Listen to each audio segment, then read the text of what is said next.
வண்ணமாக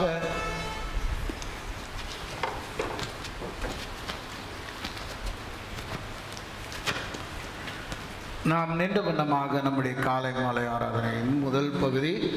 அதிலே நாம் ஆண்டவர் ஆலய ஆராதனை பங்கு பெறுவதற்காக நாம் அழைப்பதற்காக கொடுக்கப்பட்டிருக்கிற வேத வசனங்களை கேளுங்கள். நாம் கடவுளை தொழுவோம். கடவுள் ஆவியாக இருக்கிறார். அவரை தொழுது ஆவியோடும் உண்மையோடும் அவரை தொழுது கொள்ள வேண்டும். நம்முடைய பிதாவாகிய கடவுளாலும் கர்த்தராகிய இயேசு கிறிஸ்துவினாலும் உங்களுக்கு கிருபையும் சமாதானம் உண்டாவதாக. இது கர்த்தர் உண்டு பண்ணின நாள். இதிலே களி கூர்ந்து மகிழ கடவோம். ஆண்டவரே, எங்கள் உதடுகளை திறந்தருளும்.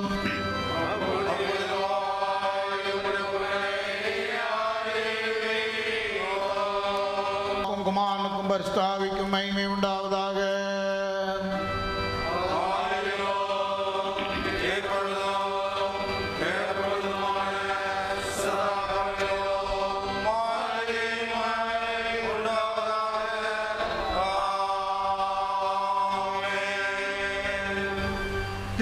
கடவுளை போற்றுதல். சேனைகளின் கடவுளாய் கர்த்தர் நீர் பரிசுத்தர் பரிசுத்தர் பரிசுத்தர்.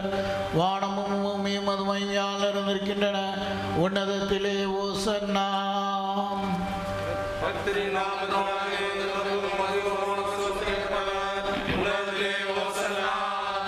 கடவுளே நீர் பரிசுத்தர். சர்வ வல்லவரே நீர் பரிசுத்தர். சாவாமை உடையவரே நீர் பரிசுத்தர். ஆண்டவரே, எங்களுக்காக சிலையில் இரண்டு எங்கள் மீட்பரே, எங்கள் மேல் கிருபையாயிரும்.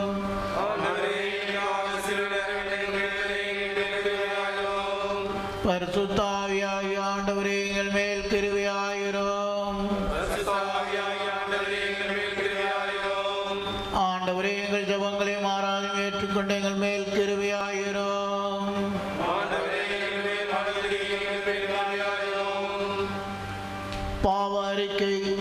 பாவத்தை அறிக்கை செய்வதற்கு வேத வசனம் நம்மை அழைக்கிறதை கேளுங்கள். நமக்கு பாவமில்லை என்போமேனால் நம்மை நாமே வஞ்சிக்கிறவர்களாகவும் நமக்குள் உண்மை இல்லை. நமது பாவங்களை அறிக்கிட்டால் பாவங்களை நமக்கு மன்னித்து எவ்வித அநீதியும் நீங்க நம்மை சுத்திகரிப்பதற்கு அவர் நம்பத்தக்கவரும் நீதியும் உள்ளவர். நான் எழுந்து என் தகப்பனிடத்திற்கு போய், தகப்பனே, பரத்துக்கு விரோதமாக உமது பார்வையிலும் பாவம் செய்தேன். நீ உம்முடைய மகன் என்று சொல்லப்படுவதற்கு நான் பாத்திரன் அல்லன். முடிக்கோழிக்காரில் ஒருவனாக என்னை வைத்துக் கொள்ளும் என்பேன். கடவுள் ராஜ்யம் சமீபித்திருக்கிறது. மனம் திரும்பி சுவிசேஷத்தில் நம்பிக்கை வையுங்கள். நமது பலவீனங்களுக்காக பரிதபிக்க முடியாத பிரதான ஆசை நமக்கு இராமல் எல்லா விதத்திலும் நம்மை போல் சோதிக்கப்பட்டு பாவமில்லாத பிரதான ஆசை நமக்கு இருக்கிறார். ஆகியால் நாம் யாவரும் முழங்காற்படியிட்டு மௌனமாக நம்மை நாமே சோதித்தறிவோமாக. சர்வ வளமுள்ள கடவுளிடத்திலே நமது பாவங்களை அறிக்கையிட பொதுவான பாவ அறிக்கையை சேர்ந்து சொல்லுவோம். சர்வ வல்லமை மிகுந்த இரக்கமுள்ள பிதாவே,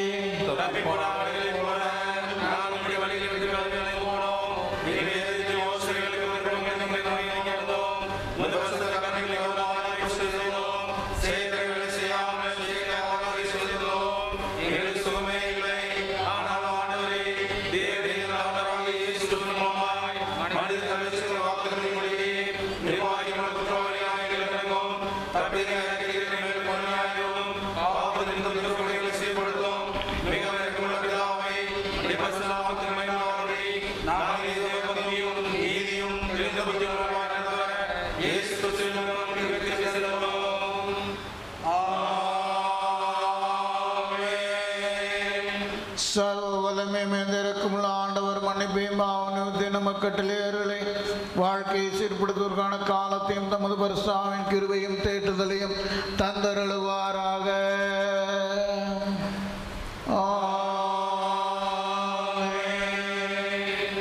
ஆண்டவரை துதியுங்கள்.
முறையாக வாசிக்கும் சங்கீதம் 106 சங்கீதம்.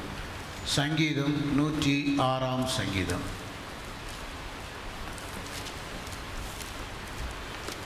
1 முதல் 12 வசனங்கள். சங்கீதம் 106 1 முதல் 12 வசனங்கள். அல்லேலூயா. கர்த்தரை துதியுங்கள், அவர் நல்லவர், அவர் கிருபை என்றுள்ளது.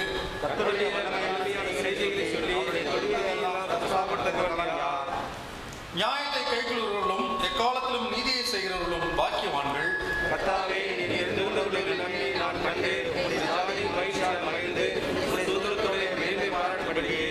உம்முடைய ஜனங்களுக்கு நீர் பாராட்டும்படி கிருபையின்படி என்னை நினைத்து உம்முடைய ரட்சிப்பினால் என்னை சந்தித்தருளும்.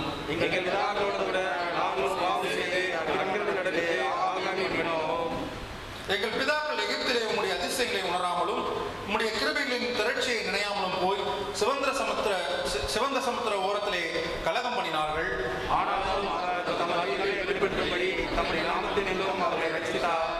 அவர் சிவந்த சமுத்திரத்தை அதட்டினார், அது வற்றி போயிற்று. வெட்டாந்திரையில் நடக்கிறது போல அவர்களை ஆழங்களில் நடந்து போக பண்ணினார்.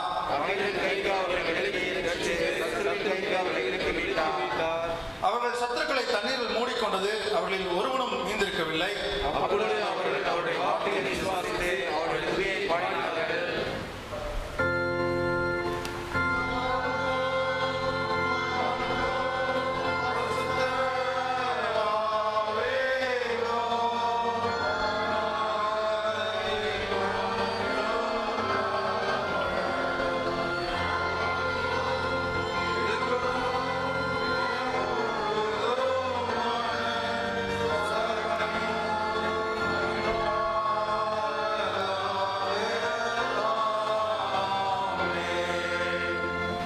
சபையார் அமரவும் வாசிக்க முடியாது தெரிந்து கொள்ளப்பட்ட முதலாம் வேத பாடம் வாசிக்க கேட்போம்.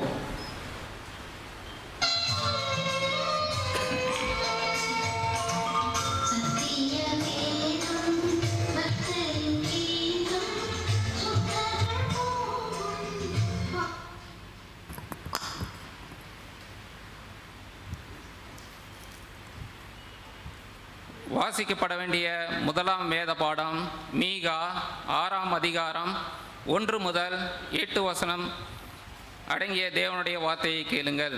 மீகா 6ஆம் அதிகாரம் 1 முதல் 8 வசனம் வரை.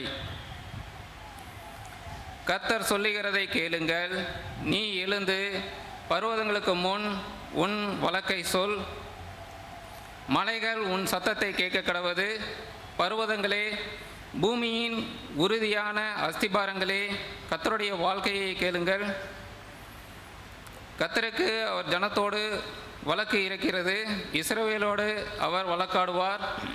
என் ஜனமே, நான் உனக்கு என்ன செய்தேன்? நான் எதினால் உன்னை விசனப்படுத்தினேன்? எனக்கு எதிரே உத்தரவு சொல். நான் உன்னை எகிப்து தேசத்திலிருந்து வரப்பண்ணி அடிமைத்தன வீட்டிலிருந்து உன்னை மீட்டு கொண்டு மோசே, ஆரோன், மீரியாம் என்பவர்களை உனக்கு முன்பாக அனுப்பினேன்.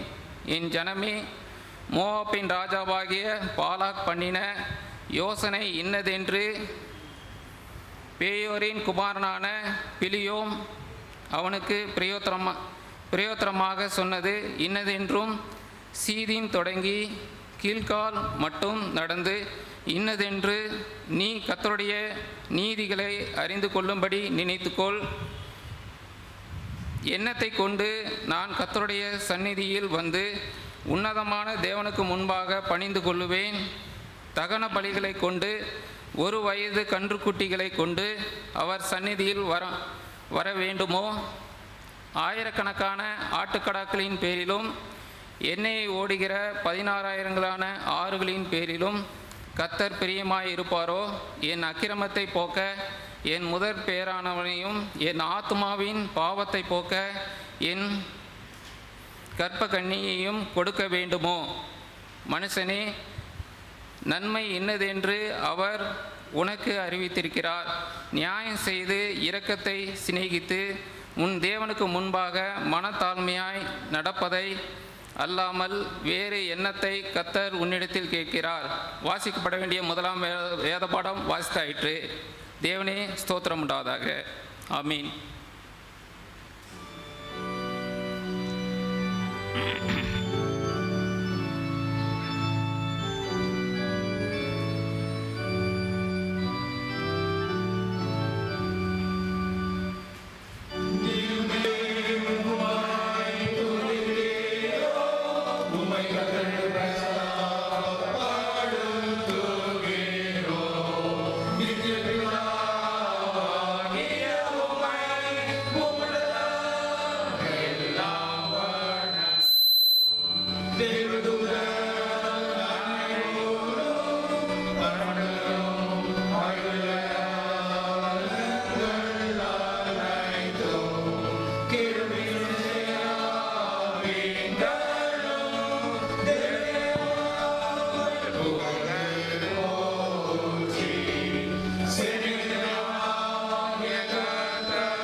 ஆண்டவரே,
வாசிக்க முடியாத தெரிந்து கொள்ளப்பட்ட இரண்டாம் வேத பாடம் வாசிக்க கேட்போம்.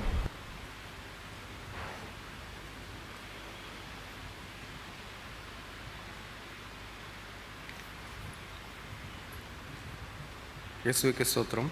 வாசிக்கும்படியாக தெரிந்து கொள்ளப்பட்ட இரண்டாம் வேத பாடம் 2 கொரிந்தியர் 4வது அதிகாரம் 7 முதல் 15 வசனங்கள்.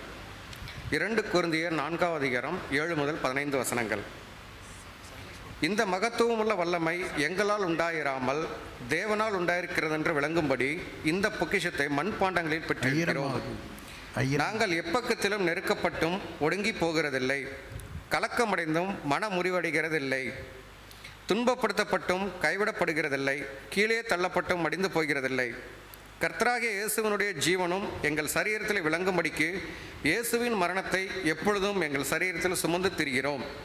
எப்படி எனில், சாவுக்கினமான எங்கள் மாம்சத்திலே இயேசுவினுடைய ஜீவனும் விளங்கும்படிக்கு உயிரோடு இருக்கிற நாங்கள் எப்பொழுதும் இயேசுவின் நிமித்த மரணத்திற்கு ஒப்புக் கொடுக்கப்படுகிறோம். இப்படி மரணமானது எங்களிடத்திலும் ஜீவனானது உங்களிடத்திலும் பலன் செய்கிறது. விசுவாசித்தேன் ஆகையால் பேசினேன் என்று எழுதியிருக்கிறபடி நாங்களும் அந்த விசுவாசத்தின் ஆவியை உடையவர்களாயிருந்து விசுவாசிக்கிறபடியால் பேசுகிறோம். கர்த்தராகிய இயேசுவை எழுப்பினவர் எங்களையும் இயேசுவை கொண்டு எழுப்பி உங்களுடனே கூட தமக்கு முன்பாக நிறுத்துவார் என்று அறிந்திருக்கிறோம். தேவனுடைய மகிமை விளங்குவதற்கு ஏதுவாக கிருபையானது அநேகருடைய ஸ்தோத்திரத்தினாலே பெருகும்படிக்கு இவையெல்லாம் உங்கள் நிமித்தம் உண்டாயிருக்கிறது. வாசிக்கும்படியாக தெரிந்து கொள்ளப்பட்ட இரண்டாவது வேதப்படம் வாசித்தாயிற்று. இயேசுவே ஸ்தோத்திரம். வாசிக்க முடியாது தெரிந்து கொள்ளப்பட்ட மூன்றாம் வேத பாடம் சுவிசேஷ பாடம். நாம் யாவரும் எழுந்து நிற்போம்.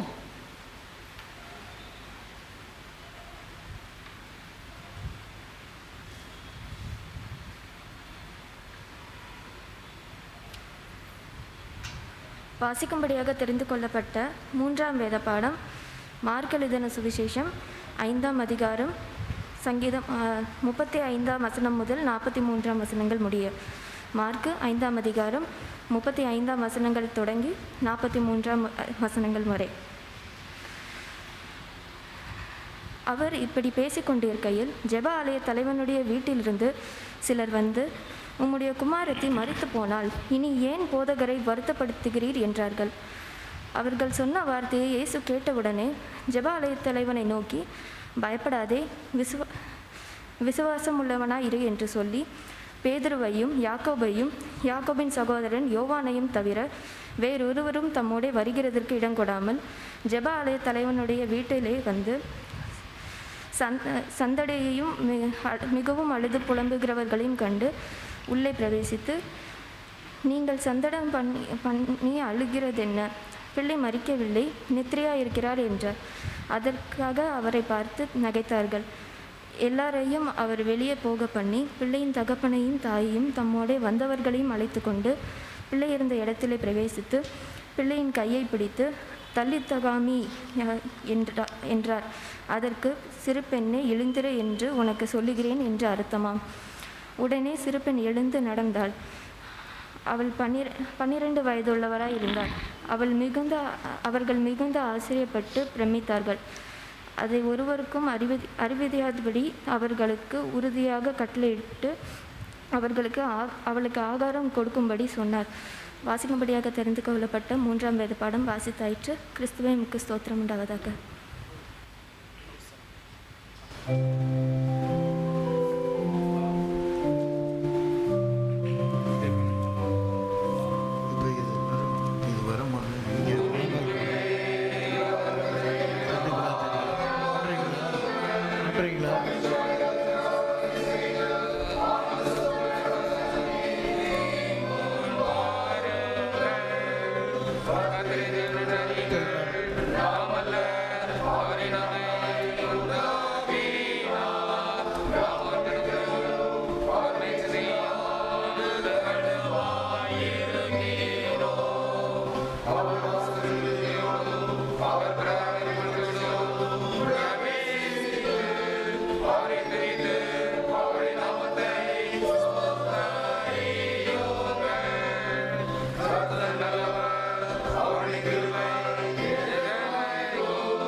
கர்த்தரோடு இருப்பாராக.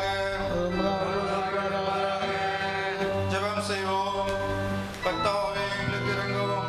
கிறிஸ்துவே எங்களுக்கு இரங்கும். கர்த்தாவே எங்களுக்கு இரங்கும். பரமத்திற்கு எங்கள் பிதாவே, உம்முடைய நாமம் உயர்த்தப்படுவதாக. உம்முடைய ராஜ்யம் வருவதாக. உம்முடைய சித்தம் வானத்திலே செய்யப்படுவது போல பூமியிலும் செய்யப்படுவதாக.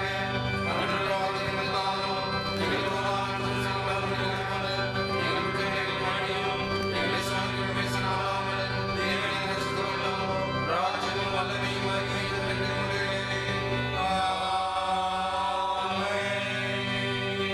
ஆண்டவரே, உமது இரக்கத்தை எங்களுக்கு காண்பியும்.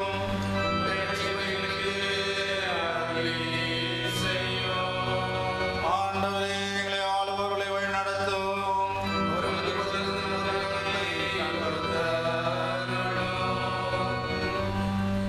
உமது பணிவிடைக்காரருக்கு நீதியை தரப்பியும்.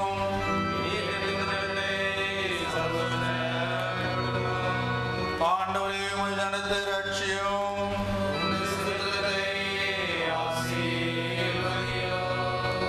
ஆண்டவரே, எங்கள் காலத்தில் சமாதானத்தை தந்தருளும்.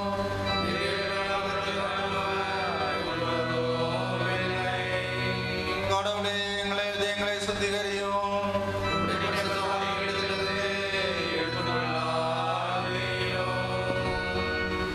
திருநாளைக்கு பின்வரும் 22ஆம் ஞாயிறு சுருக்க ஜெபம்.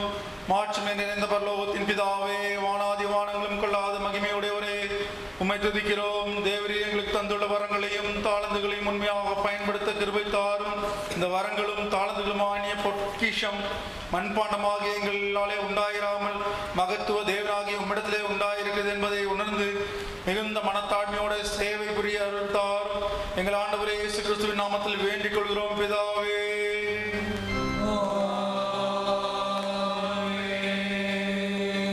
சமாதானத்துக்கான ஜெபம். சமாதானத்துக்கு காரணம் ஏக சிந்தை விரும்புமாகிய கடவுளை உண்மை அறிவதே நித்திய ஜீவன். உண்மை சேவிப்பதே மெய் சுயாதீனம்.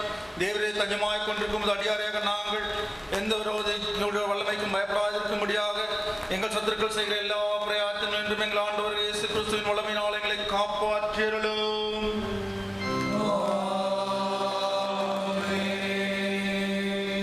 பெருவாதிகள் நடமான காலத்தில் செய்ய வேண்டிய ஜெபம். சர்வ வல்லமையுள்ள தேவனே, நம்முடைய ஜனங்கள் வனாந்தரத்திலே மோசேயையும் ஆரோனை எதிர்த்து அவர்களுக்கு விரோதமாய் அடம் சாதித்து கலகம் செய்த நிமித்தம் அவர்கள் மேலே கோபம் கொண்டு வாதையை வரவிட்டு தாவீது ராஜாவின் காலத்திலும் கொள்ளை நோயினாலே 70,000 பேரை சங்காரம் செய்து பின்பு உமது இரக்கத்தை நினைவு கூர்ந்து மற்றவர்களை ரட்சித்தீரே. இக்காலத்திலே கொடிய விஷவியாதினாலே வாரிக்கொள்ளப்படுகிற ஏழை பாவிகளாக எங்கள் மேல் மனதுருகி அப்போது தேவரே இரக்கமாய் பாவ பரிகாரத்தை ஏற்றுக்கொண்டு வாதையை நிறுத்தும்படி சங்காரத்தூரனுக்கு கட்டளையிட்டது போலவே இப்போது எங்கள் கர்த்தராகிய இயேசு கிறிஸ்துவின் திருமுகத்தை பார்த்து இந்த கொடிய விஷ வியாதி எங்களை விட்டு நீக்கி அருளும்.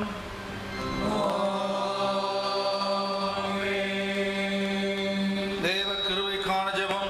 சர்வ வலிமையுள்ள நித்திய கடவுளே, இந்நாள் வரையிலும் எங்களை சுகமாய் நடத்தி வந்த எங்கள் பரமபிதாவாகிய ஆண்டவரே, இந்நாளிலும் உமது மிகுந்த வல்லமையால் எங்களை காப்பாற்றி நாங்கள் யாதொரு பாவத்துக்கு உட்படாமலும் எவ்விதமான மோசத்திலும் அகப்படாமலும் உமது பார்வைக்கு நீதியாக இருக்கிறது எப்போதும் செய்கிறதுக்கு நாங்கள் செய்கிற எல்லாவற்றையும் உடைய ஆளுகையினாலே நடத்தியறல வேண்டும் என்று எங்கள் ஆண்டவர் இயேசு கிறிஸ்துவின் மூலமாய் வேண்டிக் கொள்கிறோம்.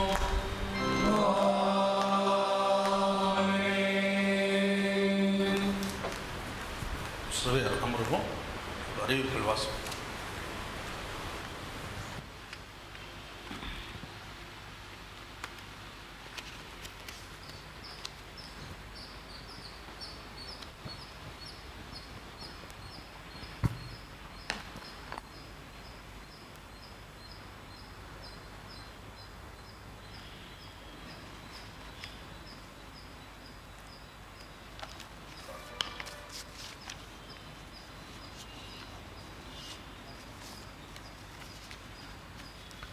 கிறிஸ்து இயேசுவின் இனி நாமத்தினாலே உங்கள் யாவரையும் வாழ்த்தி வரவேற்கின்றேன். நாம் 2020ஆம் ஆண்டிலே 11 மாதத்தை நாம் கடந்து வந்திருக்கிறோம். 11வது மாதத்திலே 2வது வாரத்துக்குள்ளாக வந்திருக்கோம். இன்னும் ஒரு சில வாரங்களிலே நாம் இந்த வருடத்தையும் கடந்து செல்ல இருக்கிறோம். ஆண்டவர் பெரிதான கிருபையிலே நமக்கு கொடுத்த ஸ்லாக்கியத்திலே இந்த 2020 ஒவ்வொருவரும் ஒவ்வொரு வயதை கடந்திருக்கிறீர்கள், ஒவ்வொரு விதமான அனுபவங்களை பெற்றிருக்கிறீர்கள். பல சோதனைகள், பிரச்சனைகள், பல இழப்புகள் மத்தியிலே இந்த 2020ஆம் ஆண்டை நாம் கடந்து வந்து கொண்டிருக்கிறோம். அப்படிப்பட்ட சூழலிலே நாம் கடவுளிடத்தில் பெற்றுக்கொண்ட நமக்கு கொடுத்திருக்கிற ஜீவன், சுகம், பலனுக்காக ஆண்டவருக்கு நன்றி சொல்ல நாம் கடமைப்பட்டிருக்கிறோம். அருமையானவர்களே, இந்த நாளிலே உங்கள் யாவரையும் கிறிஸ்து இயேசுவின் நாமத்தினாலே வாழ்த்துகிறேன்.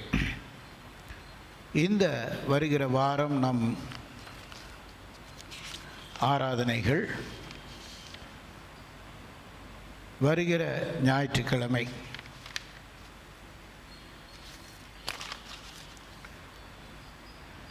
வருகிற வெள்ளிக்கிழமை 13ஆம் தேதி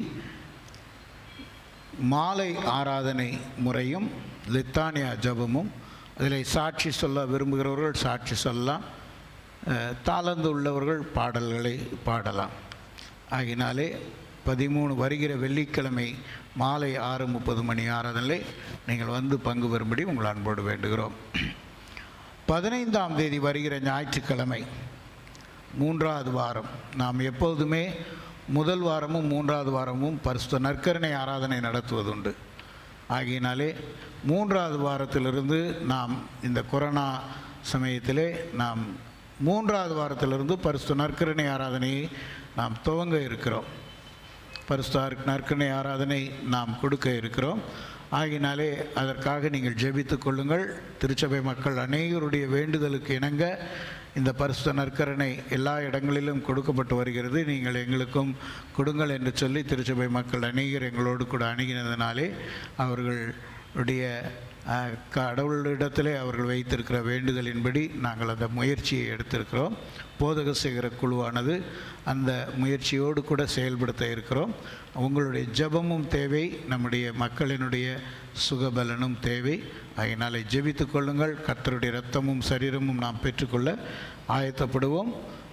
வருகிற ஞாயிறானது 5 மணி காலை ஆராதனை, தமிழ் பரிசுத்த நற்கருணை ஆராதனை. காலை 7 மணிக்கு ஆங்கில பரிசுத்த நற்கருணை ஆராதனை. காலை 8:30 மணிக்கு தமிழ் பரிசுத்த நற்கருணை ஆராதனை. காலை 10:30 மணிக்கு தமிழ் பரிசுத்த நற்கருணை ஆராதனை. மாலை 5 மணிக்கு தமிழ் பரிசுத்த நற்கருணை ஆராதனை. மாலை 6:30 மணிக்கு தமிழ் பரிசுத்த நற்கருணை ஆராதனை இருக்கும் என்பதை தெரிவித்துக் கொள்கிறோம்.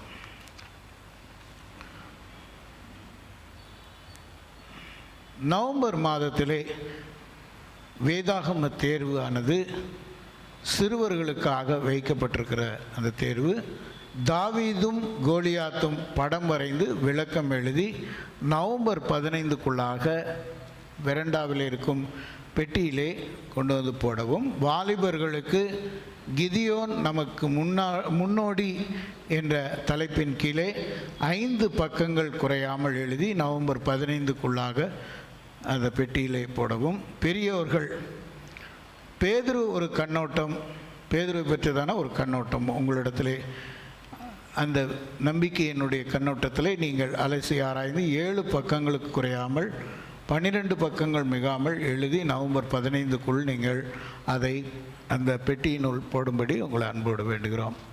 அதிலே உங்கள் பெயர்கள், உங்கள் கைபேசி எண்களை தவறாமல் எழுதும்படி உங்களை அன்போடு வேண்டுகிறோம்.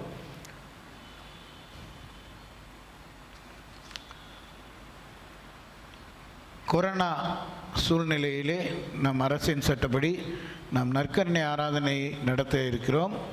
இதன்படி நம்முடைய முகக்கவசங்களை அணிந்திருங்கள், சானிட்டரி பயன்படுத்துங்கள். உங்களுடைய பாதுகாப்புக்கும் அனைவருடைய பாதுகாப்புக்கும் நாட்டின் சட்டப்படி நாம் எல்லாவற்றையும் ஒழுங்கும் கிரகமாக செய்வோமே ஆனால் ஆசீர்வாதமாக இருக்கும் என்பதை உங்களுக்கு அன்புடன் வேண்டிக் கொள்கிறேன். வேதாகம தேர்வு ஆறுதல் பரிசானது சகோதரர் அருள்ராஜ் ஸ்டீஃபனும் சகோதரர் எலியேசர் யோகேஷ் ஆகிய இருவரும் பொது சேகர உறுப்பினர்கள் இருவருமாக அந்த ஆறுதல் பரிசை நம்முடைய பெண்கள் ஐக்கிய சங்க அலுவலகத்தில் வைத்து பெறாதவர்கள், அக்டோபர் மாதம் பெறாதவர்களுக்கு அங்கே வைத்து கொடுக்கப்படும் என்பதை தெரிவித்துக் கொள்கிறோம். நீங்கள் அங்கே போய் பெற்றுக்கொள்ளும்படி உங்கள் அன்போடு வேண்டுகிறோம். நம்முடைய செம்மண்டப்பட்டி மிஷினரி வீடானது கட்டி கொண்டிருக்கிறோம். கிட்டத்தட்ட முடியும் தருவாய்க்கு வந்திருக்கிறது. ஆனால் இன்னும் அநேக தேவைகள் இருக்கிறது. அதற்கான உதவிகளை நீங்கள் செய்யும்படி உங்கள் அன்போடு வேண்டுகிறோம். நமது ஆலயத்தின் ஆராதனை நேரடி ஒளிபரப்பு 8:30 மணி இந்த ஆராதனையை நேரடியாக ஒளிபரப்பி கொண்டிருக்கிறோம். இப்போது நம்மிடத்தில் வைத்திருக்கிற கேமராவின் மூலமாக 65 வயதை கடந்தவர்கள் ஆலயத்திலே வந்து பங்கு பெற முடியாதவர்கள் வீட்டிலிருந்து பார்க்கிறார்கள். கிட்டத்தட்ட 50லிருந்து 75 பேர் வீட்டிலிருந்து பார்ப்பதாக நமக்கு தெரிகிறது, தகவல் கிடைத்திருக்கிறது.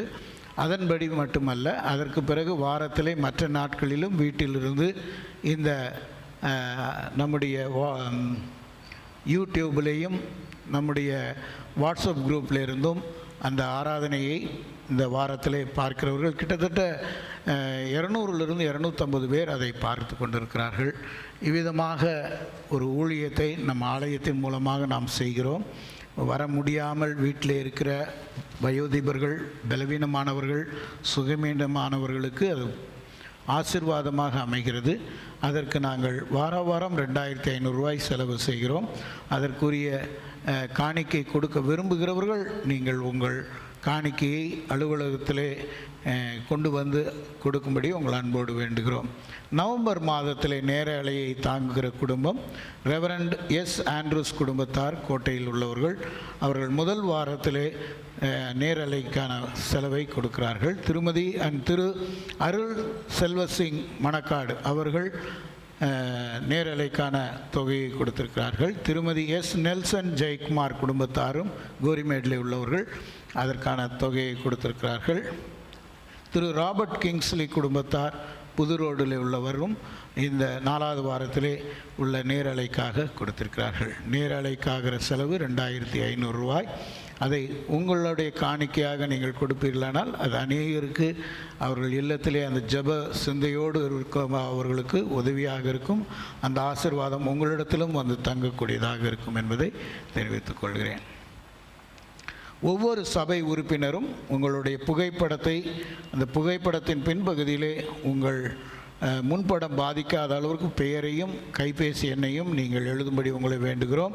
உங்கள் திருமண நாள், பிறந்த நாள், தொலைபேசி எண், விலாசத்தை எழுதி ஒரு பேப்பரையும் அதோடு சேர்த்து இணைத்து கொடுக்கும்படி உங்கள் அன்போடு வேண்டுகிறோம். நாம் அதையின்படி உங்களோடு கூட சில காரியங்களிலே பகிர்ந்து கொள்வதற்கு ஜெபிப்பதற்கு உதவியாக இருக்கும் என்பதை தெரிவித்துக் கொள்கிறோம். அர்ப்பின் பண்டிகை பாக்கி உங்கள் பெயரில் இருக்குமேயானால் தயவுசெய்து தவணை முறையிலோ மொத்தமாகவோ செலுத்தி ஆலய பாக்கி ஆண்டவரிடத்திலே 1 வருடம் ஆகிறது. 1 வருடத்திற்கு மேலாக அநேகரெல்லாம் ரொம்ப நாளாக கட்டாமல் இருக்கிறோம். கடவுளுக்கு கொடுத்த வாக்குறுதி மனிதர்களுக்கு அல்ல, இது கடவுளுக்கு கொடுத்த நீங்கள் வாக்குறுதி. நீங்கள் ஏலத்தில் எடுக்கும்போது கடவுளிடத்தில் வைத்து நான் கொடுக்குறேன் சாமி, என்னை ஆசீர்வதியும் சாமி என்று நீங்கள் கடவுளிடத்தில் ஒப்பு கொடுத்தது. அதை நீங்கள் கொடுப்பதனாலே அது உங்களுக்கு தான் ஆசீர்வாதம். அதை நீங்கள் அந்த காணிக்கை கொடுக்கிறேன் என்று சொல்லி உங்களுக்கு இடத்துல நீங்கள் உங்கள் பொருட்களை எடுத்து வீட்டிற்கு கொண்டு போய் பயனும் படுத்தி விட்டாகிவிட்டது. ஆனால் இன்னும் அந்த பொருளுக்குரிய தொகை வரவில்லை. ஆகையினாலே அதை நீங்கள் புரிந்து கொள்வீர்கள். கடவுளிடத்திலே நாம் அதை செலுத்த வேண்டிய பாக்கி, கடவுளுக்கே கடன் பாக்கி வைக்கிற அளவிற்கு நம்முடைய வாழ்வை நாம் பயன்படுத்தி கொண்டோம் என்றால் அது ஆசீர்வாதம் இருக்காது என்பதை தெரிவித்துக் கொள்கிறேன். ஆகினாலே நீங்கள் உடனடியாக அந்த அர்ப்பின் பண்டிகை பாக்கிகளை நீங்கள் கொடுக்கும்படி உங்களை அன்போடு வேண்டுகிறேன். அநேகர் இன்னுமாக சந்தா கட்டாமல் இருக்கிறீர்கள். அதையும் நீங்கள் கொண்டு வந்து ஆலயத்தினுடைய பெட்டியிலே போடலாம். மற்ற நாளிலே நீங்கள் வரும்போது அலுவலகத்தில் கொண்டு வந்து கொடுத்து அதனுடைய தொகையை, கட்டின தொகையினுடைய இதை பெற்றுக்கொண்டு செல்லலாம். நம்முடைய கோத்தகிரி சிஎஸ்ஐ இன்ஜினியரிங் காலேஜ் கல்லூரியிலே பிள்ளைகளை கொண்டு வந்து சேர்க்கும்படி உங்களை அன்போடு வேண்டுகிறோம். 30ஆம் தேதி நவம்பருக்குள்ளாக கடைசி தேதியாக இருக்கிறது. உங்கள் பிள்ளைகளை நம்முடைய திருமண்டலத்தினுடைய கல்லூரியிலே, இன்ஜினியரிங் கல்லூரியிலே சேர்ப்பதற்கு நீங்கள் உதவும்படி வேண்டுகிறோம். நீங்கள் பிள்ளைகளை கொண்டு வந்து சேருங்கள். பிள்ளைகளின் கல்வியும் அவர்களுடைய கடவுளுக்கு உரிய ஆசீர்வாதத்தையும் அவர்கள் பெற்றுக்கொள்ள தேவன் கிருபை செய்வாராக. பிறந்த நாள், இந்த வாரம் பிறந்த நாளை கொண்டாடுபவர்கள்: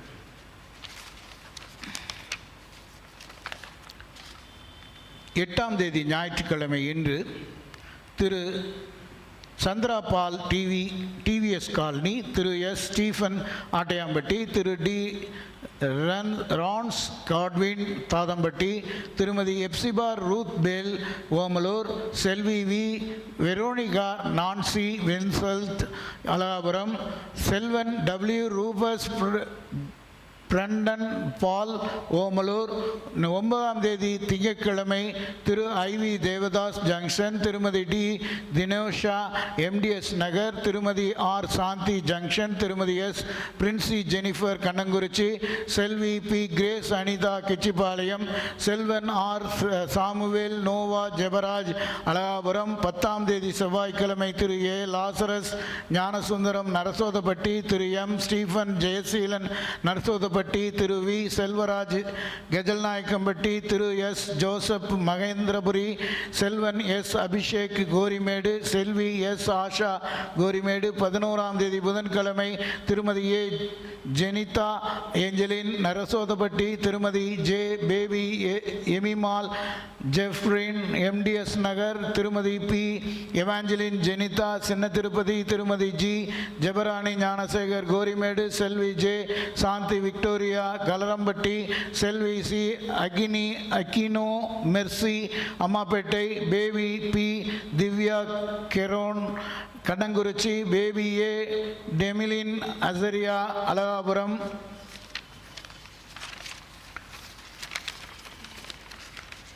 12ஆம் தேதி வியாழக்கிழமை திரு எஸ் ஜேக்கப் லாசர் பொன்னம்மாப்பேட்டை, திரு எம் ஜோசப் பிரேம்குமார் கிச்சிப்பாளையம், திருமதி டி ஏஞ்சலின் கோட்டை, திருமதி ஜே ஜிவி பிரிசில்லா கிழக்கு பெரம்பனூர், திருமதி பிவி ஜெயக்குமார் பொன்னம்மாப்பேட்டை, செல்வன் ஜோஷிவா ரெபோல் சாம் கிழக்கு பெரம்பனூர். 13ஆம் தேதி வெள்ளிக்கிழமை திரு பி லாமேக் ஜீவா கல்ரம்பட்டி, திருமதி ஐ பொன் ஞானம் ஜங்ஷன், திருமதி டி ஜேஸ்மின் ஸ்மித்சன் கொண்டப்பநாயக்கம்பட்டி, செல்வி கேத்ரின் வின்ஃப்ரெட் மிட்டாபுதூர், திருமதி எல் ஆனிபாய் கோரிமேடு.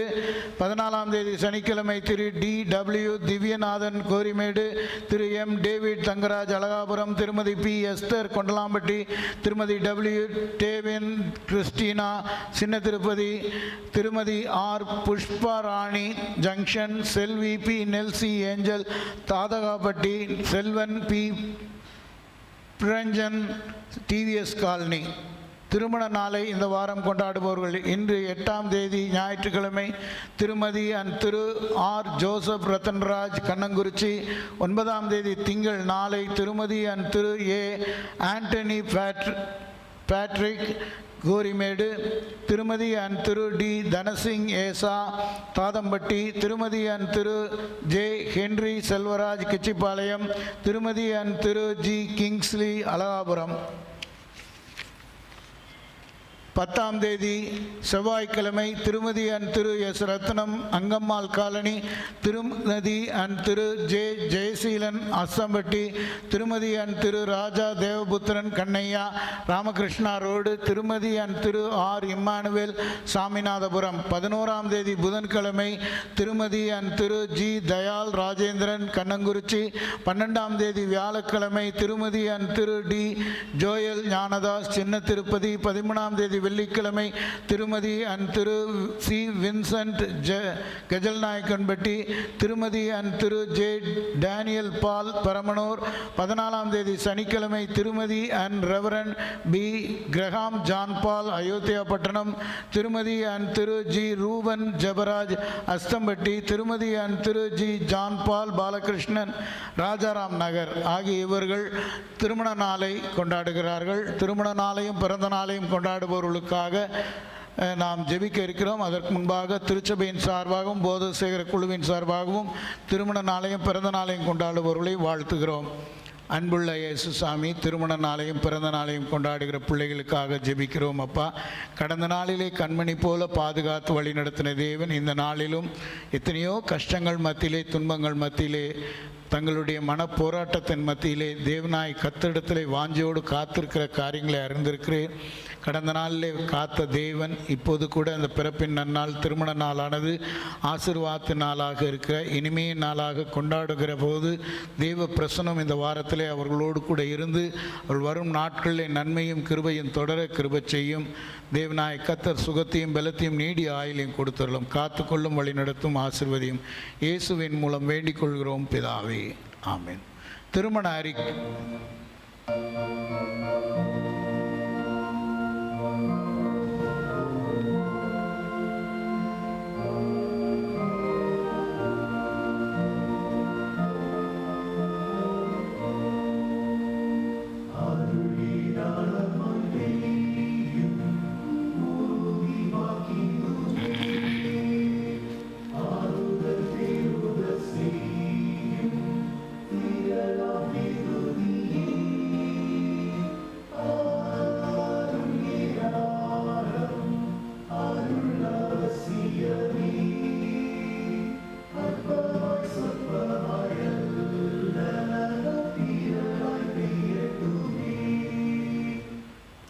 திருமண அறிக்கை. நமது சபையை சேர்ந்த பெரியபுதூரில் வசிக்கும் Thirumathi P Jasmine Lalitha and Thiru M Ponsekar Jabaraj தம்பதியரின் அன்பு மகள் திருநிறை செல்வி பி பிளஸ்ஸி செர்ரி ஃபெய்த்துக்கும் சிஎஸ்ஐ இம்மானுவல் ஆலயம் தங்கம் காலனி அண்ணா நகர் வெஸ்ட் சென்னை திருமண்டல உறுப்பினருமான Thirumathi Victoria Elizabeth and Thiru KSDJ Rathnasingh Samraj தம்பதியரின் அன்பு மகன் திருநிறை செல்வன் திரு ஆர் தனசிங் இம்மானுவேலுக்கும் திருமணம் பெரியவர்களால் நிச்சயிக்கப்பட்டுள்ளது. இவ்விருவரும் திருமணத்தில் இணைக்கக்கூடாத பரிசுமை விவாகத்தில் சேர்க்கக்கூடாத நியாயமான காரணமாவது தடையாவது உண்டென்று உங்கள் யாராகிலும் அறிந்திருந்தால் அதை எழுத்து மூலம் சபை போதகருக்கு தெரிவிக்கவும். இது இவர்களுக்கு 2ஆம் அறிக்கை. இந்த திருமணத்தில் இணைய போகிற மக்களுக்காக ஜெபிப்போம். அன்பும் இரக்கம் உள்ள கர்த்தாவே, அருமையான இந்த காலை வேளை பொழுதிலே திருமணத்தில் இணையப் போகிற மக்களுக்காக ஜெபிக்கிறோம். அந்த குடும்பத்தின் மக்கள் திருமணத்திற்கான ஆயத்தத்தில் இருக்கிறார்கள். அந்த ஆயத்தத்தை நீர் ஆசீர்வதியும். அந்த திருமணத்தின் தேவைகளை சந்தியும். மணமக்களாக ஆயத்தத்தோடு தேவனுடைய சமூகத்தில் காத்திருக்கிற பிள்ளைகள் இந்த நாளில் அவர்களுடைய அந்த ஆயத்தத்தை நீர் ஆசீர்வதித்து திருமண நாள் ஆசீர்வாத நாளாக இருக்க, கானாவூர் திருமண வைபவத்தில் இருந்தது போல் அந்த திருமண வைபவத்திலும் இருந்து இந்த பிள்ளைகளை குடும்ப வாழ்வில் அடியெடுத்து வைக்கும்போது அவர்களோடு துணையரும் அழைப்புதலை அவர்கள் இல்லந்தோறும் நண்பர்கள் உற்றார் உறவினர் இனஜன பந்துக்களிடத்திலே கொண்டு போகும்போது வரும்போதும் அவர்களுக்கு துணையாக இருந்து அந்த திருமண காரியங்கள் அனைத்தையும் ஆசீர்வதித்தரும்படி எங்கள் அருமை இரட்சகரும் கர்த்தருமாகிய இயேசு கிறிஸ்துவின் மூலமாய் வேண்டிக் கொள்கிறோம் பிதாவே.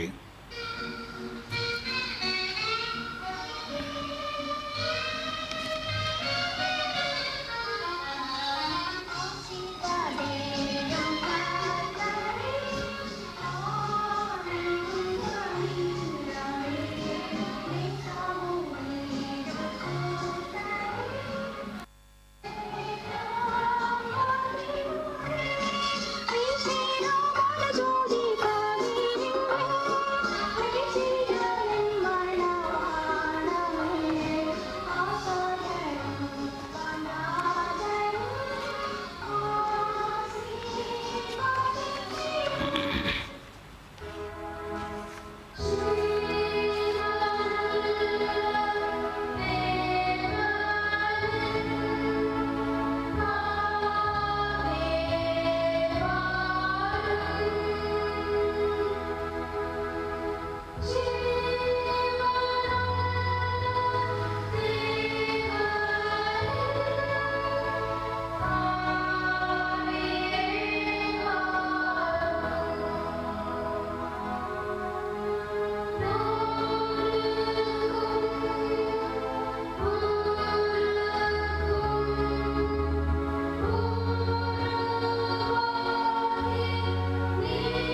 அன்பும் இரக்கமுள்ள கர்த்தாவே, அருமையான இந்த காலை வேளை பொழுதிலே திருச்சபை மக்கள் ஆவிக்குரிய வளர்ச்சியிலே தங்களை பரிசுத்தப்படுத்தி கொள்ளவும், தங்கள் வாழ்விலே இன்னும் அதிகமாக தேவனை நெருங்கி ஜீவிக்கவும் இவ்விதமான இந்த காலை வேளையிலே ஆலய ஆராதனையிலே தேவனாய் கர்த்தர் அவர்களோடு பேச கிருபை செய்திருக்கிறீர்.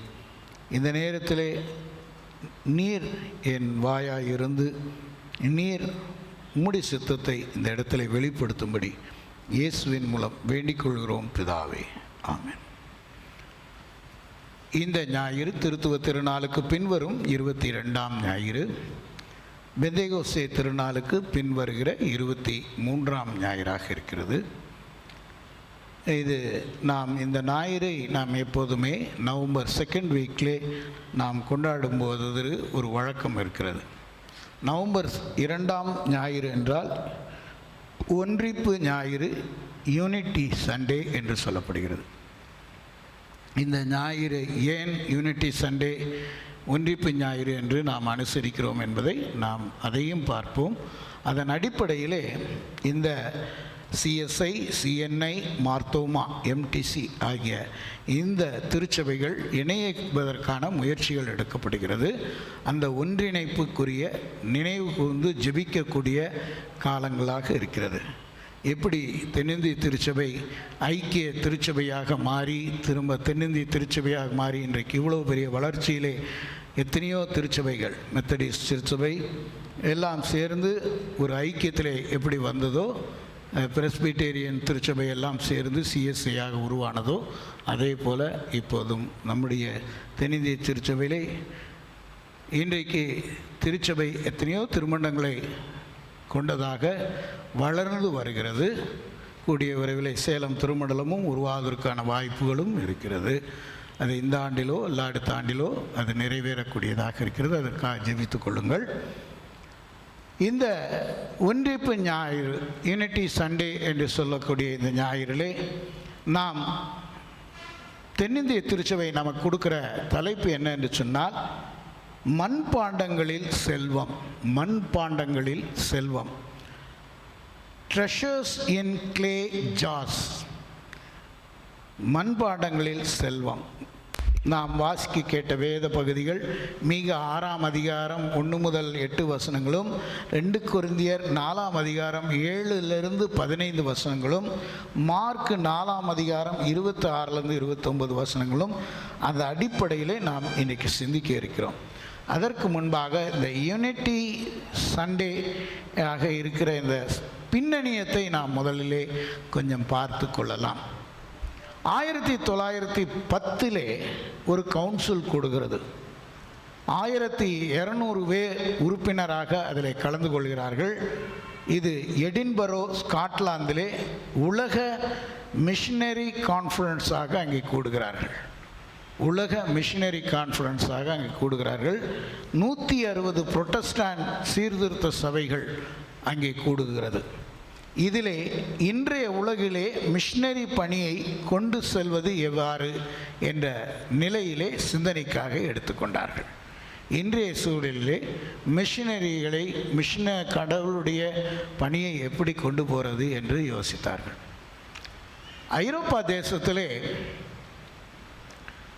ஒரு காலகட்டத்திலே சமயத்திலும் சரி, பொருளாதாரத்திலும் சரி, ஒரு புரட்சி ஏற்படக்கூடிய காலத்திலே இந்த மாதிரி மிஷனரி சங்கங்கள் எல்லாம் சேர்ந்து, ஒவ்வொரு மிஷனரி சங்கங்களும் ஒவ்வொரு விதமான ஐக்கிய சபைகளில் இருந்த சமயத்திலே நாம் சொல்லுகிற அந்த எஸ்பிஜி, ஆர்டர் ஆஃப் சர்வீஸ்லாம் சொல்லுகிறோமே, நாம் நம்முடைய ஆலயம் எஸ்பிஜி என்று சொல்கிறோமே, ப்ரொக்ளைம் த காஸ்பல்.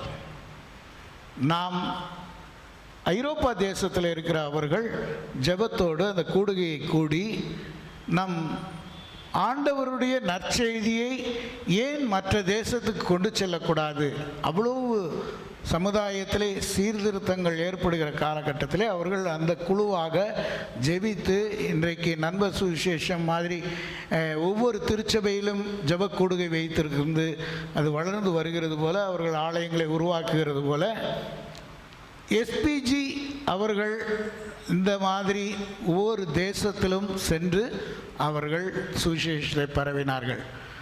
அந்த நிலையிலே நாம் பார்க்கும்போது இந்த எஸ்பிஜியினுடைய ஊழியமானது நம்ம ஒரு பகுதியிலே தான் இந்த எஸ்பிஜியினுடைய ஊழியம் இருந்திருக்கும். நமக்கு இங்கே இந்த எஸ்பிஜி என்ன என்று சொல்லும்போது இந்த இடத்தை கொடுத்தவர்கள் எஸ்பிஜியை சேர்ந்தவர்கள். ஆனால் நாம் அறிந்திருக்க வேண்டிய ஒரு காரியம் என்னவென்றால், மிஷினரிகளாக எந்தெந்த மிஷன் ஃபீல்டிலிருந்து இந்திய தேசத்துக்குள்ளே வந்தார்களோ அவர்களுடைய வழிபாட்டை, லண்டன் மிஷன்லேருந்து வந்தவங்க அந்த லெக்லரில் இருக்கிற அந்த மக்கள் எல்லாம் லண்டன் மிஷன் பீப்புள், அந்த மக்களுடைய வழிபாட்டு முறைமையை அங்கே அவர்கள் கடைபிடிக்கிறார்கள். நாம் திருநெல்வேலி அந்த பக்கங்களிலெல்லாம் நமக்கு எஸ்பிஜி மிஷினரிகள் அங்கே சுவிசேஷம் சொல்ல வந்து நாமெல்லாம் ரட்சிக்கப்பட்டு அநேகர் நம்முடைய முன்னோர்கள் எல்லாம் கிறிஸ்துவுக்குள்ளாக வருவதற்கு காரணமாக இருந்தது. கன்னியாகுமரி பகுதிகள் எல்லாம் லண்டன் மிஷன் ஆகினாலே நம்மளுடைய வழிபாட்டு முறைமைகளிலே பல வேறுபாடுகள் இருந்தது.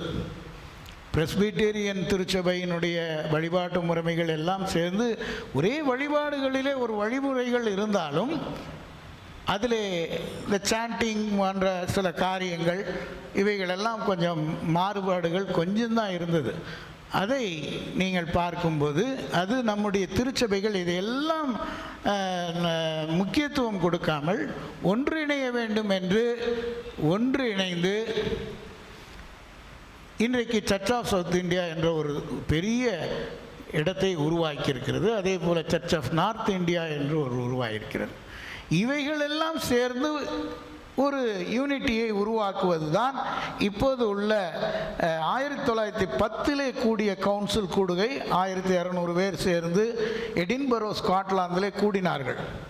இவர்கள் மத்தியிலே கூடப்பட்ட அந்த கவுன்சிலுக்கு பிறகு இந்தியாவிலே 1930 மற்றொரு தேசிய மிஷினரி சங்கம் கூடுகிறது. அது சென்னையிலே மெட்ராஸ் கிறிஸ்டியன் காலேஜ், தாம்பரத்திலே உள்ள மெட்ராஸ் கிறிஸ்டியன் காலேஜிலே இந்த கூடுகை கூடப்படுகிறது. அதிலே திருச்சபை இணைப்பு என்ற ஒரு நிலையை விதைக்கிறார்கள். அங்கே 1948 தேசிய மிஷினரி சங்கமும் தங்களுடைய வாழ்க்கை பணியை செய்யும் சங்கமும் இணைகிறதாக இருக்கிறது. இதிலே உருவானது தான் WCC.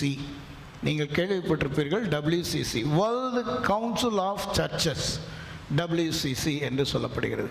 இதில் 1947 CSI, CNI, மார்த்தோமா, MTC தொடர்ந்து இணைப்புக்கான செயல்படுவதை முற்படுகிறது.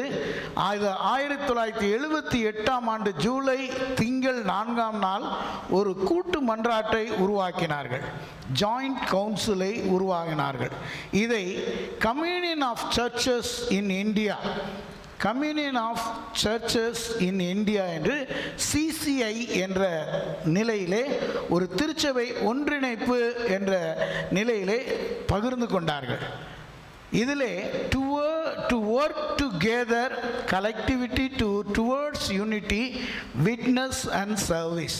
திருச்சபை ஒன்றுபட்டு நம்மளுடைய ஒன்றுபடுதல் சாட்சி உள்ளதாக நம் செயல்படுகிறதாக, சர்வீஸ் நம்முடைய செயல்பாடுகளிலே காணப்படக்கூடியதாக இருக்க திருச்சபை கூடுகை கொண்டாடுதல் என்ற நிலையிலே இதை நினைத்து ஒவ்வொரு நவம்பர் 2ஆம் ஞாயிறிலே இன்றைக்கு வரைக்கும் அதை அனுசரிக்கலாம் என்று அதை அனுசரித்து வருவதுதான் இன்றைய நாளிலே யூனிட்டி சண்டே என்று நாம் இந்த ஞாயிறை அனுசரிக்கிறோம். அதன் அடிப்படையிலே தான் நாம் இன்றைய நாளிலே வேத சிந்தனையிலே நாம் எடுத்துக்கொள்கிறது 2 கொரிந்தியர் 4ஆம் அதிகாரம் 7ஆம் வசனம். 2 கொரிந்தியர் 4ஆம் அதிகாரம் 7ஆம் வசனம். இந்த மகத்துவம் உள்ள வல்லமை எங்களால் உண்டாயிராமல், இந்த மகத்துவம் உள்ள வல்லமை எங்களால் உண்டாயிராமல் தேவனால் உண்டாயிருக்கிறது என்று விளங்கும்படி இந்த பொக்கிஷத்தை மண்பாண்டங்களிலே பெற்றிருக்கிறோம். இந்த பொக்கிஷத்தை மண்பாண்டங்களிலே பெற்றிருக்கிறோம். அந்த காலங்களிலே இந்த வங்கிகள் போன்ற பேங்க் போன்ற காரியங்கள் எல்லாம் அந்த காலத்தில் உள்ள வாழ்ந்த மக்களிடத்திலே கிடையாது. நாம் அந்த காலத்திலேயே பணம் பரிமாற்றமும் அநேக கிடையாது. நமக்கு தெரிந்த அந்த காலங்களிலே பண்டமாற்று முறை தான் இருந்தது. இந்த பொருளை கொடுத்துட்டு இன்னும் அவங்களுக்கு இன்னொரு பொருள் வேணுமோ அதை வாங்கிக்குவாங்க. பண்டமாற்று முறையை தான் அந்த காலங்களில். அப்படிப்பட்ட காலத்திலே அவர்களுக்கிடத்தில் இருக்கிற பொக்கிஷம் செல்வங்களை ஒரு மண்பாண்டத்தில் வைத்து அதை புதைத்து வைப்பார்கள். இன்றைக்கும் நாம் அநேக இடங்களிலே நாங்கள் வீடு கட்ட போனோம், வீடு கட்டினோம், இதில் இருந்து இவ்வளோ பெரிய பொக்கிஷங்கள் எங்களுக்கு கிடைத்தது என்று சொல்கிறார்களே, இது அந்த காலத்திலே அவர்கள் சேர்த்து வைத்த பொருளை மண்பாண்டத்தில் வைத்து புதைத்து வைப்பார்கள். அது இப்போது கிடைக்கக்கூடியதாக இருக்கிறது. இதுதான் நாம் பார்க்கிறது, மண்பாண்டத்தில் புதைத்து வைப்பது. அதை தான் இன்னைக்கு நாம் சிந்தனையில் எடுத்திருக்கோம், வேதத்தின் அடிப்படையிலும் நாம் சிந்திக்க இருக்கிறோம். இந்த விலையேற பெற்ற பொக்கிஷத்தை நாம் இன்னொரு கோணத்தில் நாம் பார்க்க வேண்டியது என்னென்று சொன்னால், மனிதனை மண்ணிலிருந்து எடுத்து தேவன் தன்னை போல மனிதனை உருவாக்கினார். உருவாக்கினது இல்லாமல் தன் ஜீவ சுவாசத்தை அவன் நாசியிலே ஊதினார். அவன் ஜீவ ஆத்மாவானான். இந்த உயிர் யாரது? இந்த உயிர் யாரு? ஆண்டவர். அவர் ஜீவ சுவாசம் நமக்குள்ளே இருக்கிறது. அதனால தான் உங்கள் சரீரமே என்னுடைய ஆலயம்ங்கிறார். Your body is the temple of காடுங்கிறார்.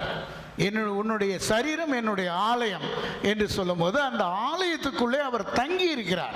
அவருடைய உயிர் அதுக்குள்ளே இருக்கிறது. அந்த பொக்கிஷம் அங்கே இருக்கிறது. அந்த பொக்கிஷத்தை நாம் நமக்குள்ளே வைத்திருக்கிறோம். அந்த பொக்கிஷம் நம்மை விட்டு வெளியே போய்விட்டால் வெறும் சடலத்தை எடுறான்னு தான் சொல்லுவான். உங்கள் பெயரை சொல்லி தூக்கு எடு என்று சொல்லவே மாட்டான். அந்த உயிர் நம்மை விட்டு வெளியே போன பிறகு அதற்கு மரியாதை இல்லை. அந்த ஆண்டவர் நமக்குள்ளே இருக்கிறதுனாலே நமக்குள்ளே ஒரு மரியாதை இருக்கிறது. ஆனால் நாம் இன்னைக்கு என்ன சொல்லிக்கிறோம்?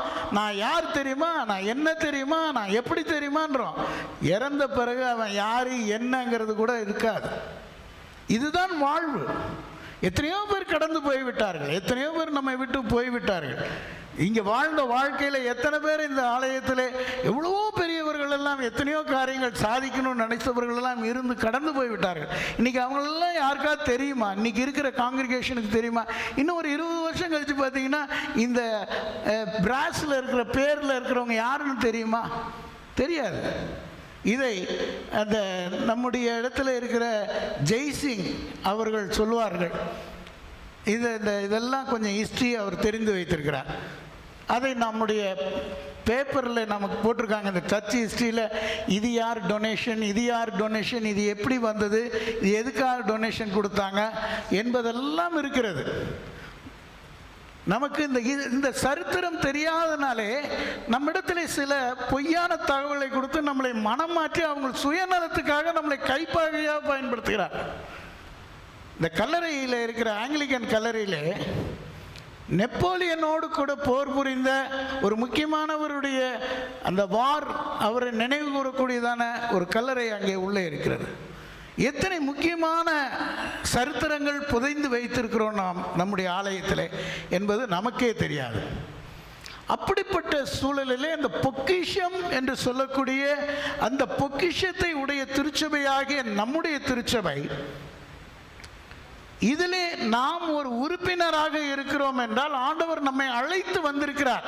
எங்கேயோ பிறந்து எங்கேயோ வளர்ந்து எங்கேயோ இருந்து நம்மை இங்கே கொண்டு வந்து இஸ்ரவேல் மக்களை பாலும் தேனும் ஓடும் கானான் தேசத்தை உனக்கு கொடுப்பேன் என்று சொன்ன தேவன் நமக்கு இங்கே வாழ்வு ஆதாரத்திற்காக நமக்கு கொடுக்கப்பட்ட இடம் இது. நம்மை கொண்டு வந்து இங்கே சேர்த்திருக்கிறவர் ஆண்டவர். யார் யார் எங்கே இருக்க வேண்டும், எங்கே எங்கே எல்லாம் அவர்களுக்கு வாழ்வு கொடுக்க வேண்டும் என்று தாயின் கர்ப்பத்தில் உருவாவதற்கு முன்னே அவர் அறிந்திருக்கிறார். ஆகினாலே நாம் அல்ல, ஆண்டவர் நம்மை பயன்படுத்துகிறவர், நம்மை தெரிந்தெடுத்தவர். அவருடைய பாத்திரமாக அவர் கையில், குயவன் கையில் உள்ள களிமண் நாம். இந்த களிமண் எப்படி அந்த பாத்திரத்தை மண்பாண்டத்தை உருவாக்குகிறான் என்றால் நல்லா ஜலிச்சு அதை நல்ல புடமிட்டு அதை எடுத்த பிறகு நல்ல மண் நல்ல அதை எடுத்து தண்ணியில் குழச்சி அதை பாத்திரமாக அந்த சக்கரத்தில் வச்சு உருட்டி பாத்திரத்துக்கு தான் கையை வச்சு உருட்டும் போது அவன் என்ன பாத்திரமாக வரணும்னு நினைக்கிறானோ அதற்கேற்ப அந்த மண் அதற்கு கைக்கேற்ப ஒப்பு வந்தால் அந்த பாத்திரமாக அது மாறும். இல்லை என்றால் அது என்னவாக வணைய கொடுக்கிறதோ அது வருகிறதோ அதை போல் அவன் வணைந்து விடுவான். இதுதான் குயவன் கையில் உள்ள மண்ணாகிய நாம் நம் விருப்பத்திற்கேற்ப ஆண்டவரை மாற்றிக்கொள்ள விரும்புகிறோம். நாம் அவர் கையிலே நம்மை ஒப்பு கொடுக்கவில்லை. அந்த பொக்கிஷம் என்று சொல்லுகிறது அவருடைய ஆவியானவரின் கிரியை தான் நம்மிடத்தில், அந்த வெளியேற பெற்ற கிரியை தான் நாம் அதை புரிந்து கொள்வதில்லை. தேவனாகிய ஆண்டவர் நம்மோடு கொலோசையர் 2ஆம் அதிகாரம் 3ஆம் வசனம் பாருங்கள். அவருக்குள்ளே ஞானம் அறிவு என்பவைகளின் பொக்கிஷங்கள் எல்லாம் அடங்கியிருக்கிறது. அவருக்குள்ளே ஞானம் அறிவு என்பவைகளாகிய பொக்கிஷங்கள் இருக்கிறது. கிறிஸ்தவ வாழ்வு சிறப்பு மிக்க ஒரு வாழ்வு. இந்த வாழ்வு ஒன்றிப்பு வாழ்வு. இது எப்படி ஒன்றிப்பு வாழ்வு என்றால், பிதா சுதன் பரிசுத்தாவி 3 தான் நமக்கு நம்முடைய ஆண்டவர். ட்ரினிட்டி, ஒன்றிணைக்கப்பட்டவர். நாம் வாழ்விலே அவ்விதமான கிறிஸ்தவ வாழ்வு நம்மிடத்தில் இருக்கிறதா? ஒன்றிப்பு இருக்கிறதா? நம்முடைய வாழ்விலே அந்த நிலைக்குள்ளாக நாம் போகிறோமா? ஆண்டவரோடு இணைந்து இருக்கிறோமா? கடவுளுக்கும் நமக்கும் உள்ள தொடர்பு எப்படி இருக்கிறது? கடவுள் தன்னை போல மனிதனை படைத்தார். ஆனால் மனிதனோ கடவுளை தன்னை போல் இருக்க வேண்டும் என்று எண்ணுகிறான். கடவுளே தன்னை போல தான் இருக்க வேண்டும். அவர் தன்னை போல் படைத்தார், ஆனால் தன்னை போல் இருக்க வேண்டும். தான் என்ன நினைக்கிறோனோ அதை தான் ஆண்டவர் நினைக்க வேண்டும் என்று எண்ணுகிறான். தான் என்ன சொல்ல விரும்புகிறோமோ அதை தான் ஆண்டவர் சொல்ல வேண்டும் என்று விரும்புகிறான். அதற்காக எதையும் செய்ய முற்படுகிறான். ஆகையினாலே தான் கடவுளை விட்டு அவன் பிரிந்து போகிறான். கடவுளுடைய செயலை விட்டு பிரிந்து போகிறான். கடவுளுக்கும் அவனுக்கும் உள்ள தொடர்பு விட்டு போகிறது. ஆண்டவர் படைக்கும் போது கொடுத்த காரியம், அவனுக்கு திட்டம், உடன்படிக்கை பண்ணுகிறார். நான் உன்னை ஆசீர்வதிப்பேன் என்று ஆதாம் ஏவாள் இடத்துல ஒரு உடன்படிக்கை பண்ணினார்.